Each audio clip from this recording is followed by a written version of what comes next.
ये कहानी आज से 5 साल पहले की है। एक मज़दूर किसान और उसकी बीवी की।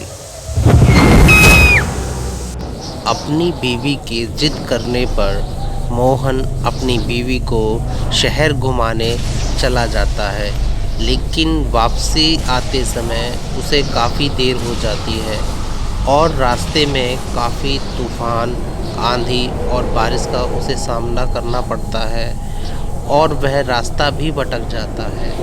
भटकते भटकते अचानक से उसकी बीवी उससे कहती है, सुनो ना, वहाँ देखो दूर एक हवेली दिख रही है, चलो ना वहाँ चलते हैं। चलो वहाँ पे चलते हैं, लेकिन इस हवेली में जाना सही रहेगा या नहीं? मुझे नहीं पता, अभी बहुत ज़ोर से बारिश हो रही है। चलो ना अंदर जाके देखते हैं, जल्दी चलो। देखो वहाँ पर रास्ता है, चलो ना अंदर चलते हैं। चलो चलते हैं, देखते हैं क्या होता है अंदर। ये कहाँ से खुलेगा यार, मुझे बहुत डर लग रहा है यहाँ पर। कोई नहीं, तुम चलो, मैं तुम्हारे साथ हूँ। ये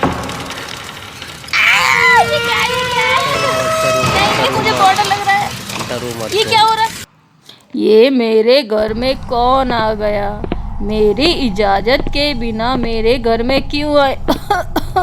माता जी, हम रास्ता भटक गए हैं और हमें कुछ और नहीं दिखा, आपकी हवेली दिखी इसलिए हम आ गए। और मेरी बीवी के पेट में भी बहुत तेज़ दर्द हो रहा है, इसके कपड़े भी सारे गीले हो चुके हैं। कृपया करके हमारी मदद कर दीजिए ना, हम सुबह होते ही चले जाएंगे। कोई बात नहीं, मैं तुम्हें अपने कमरे में ले चलती हूँ। चलो बेटी, मेरे साथ साथ चलो। माँ जी, मैं भी आ रही हूँ। और मोहन की बीवी उसके साथ ऊपर वाले कमरे में चली जाती है और अगली सुबह उसको 2 बच्चे होते हैं। देखो ना, मेरे 2 प्यारे प्यारे बच्चे हुए हैं, लेकिन एक बच्चा मेरा मर गया।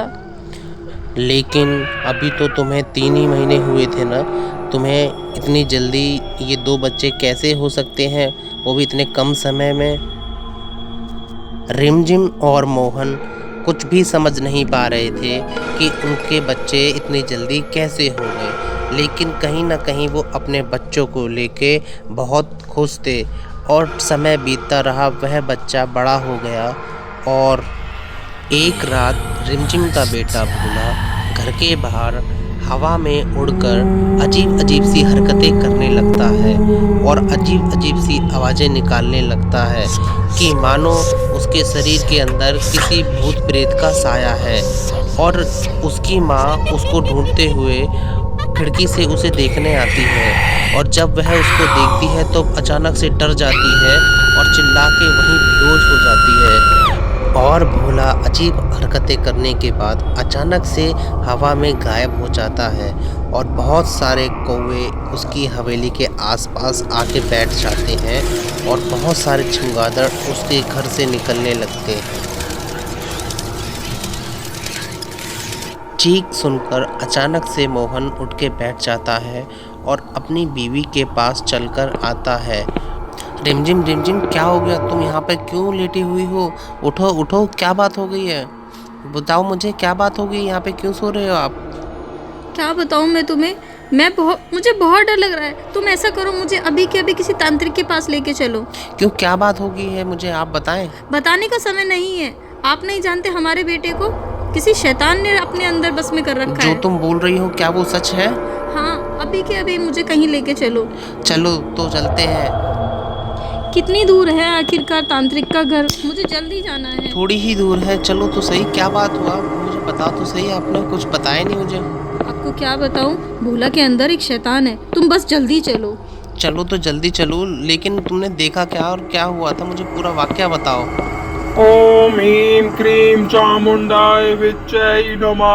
हा हा हा हा हा। मुझे ज्ञात था तुम यहाँ आओगी, क्योंकि तुम्हारे घर में एक प्रेत का साया है। तुम्हारा बेटे के अंदर एक चुड़ैल का साया है और वो ऐसे नहीं जाएगी। आज रात 12 बजे मैं उसे खत्म कर दूंगा। तुम्हारे घर पे मैं आऊंगा और पूजा करूंगा। तुम पूरी व्यवस्था करके रखना। रात के 12 बजते ही तांत्रिक रिमझिम के घर की तरफ रवाना हो जाता है।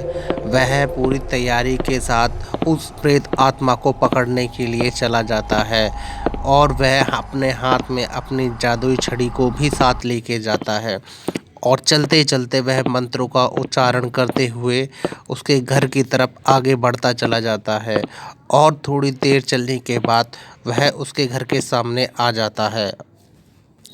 तांत्रिक को देखकर भोला घबरा जाता है और तांत्रिक उस पर अपने मंत्रों का उच्चारण करते हुए अपनी जादुई छड़ी से उस पर प्रहार करता है। ओम फट स्वाहा, ओम फट स्वाहा, ओम ह्रीं क्लीं स्वाहा, ओम फट स्वाहा। और अपने मंत्रों का उच्चारण करते समय तांत्रिक उसके शरीर से उस आत्मा को मुक्त कर देता है।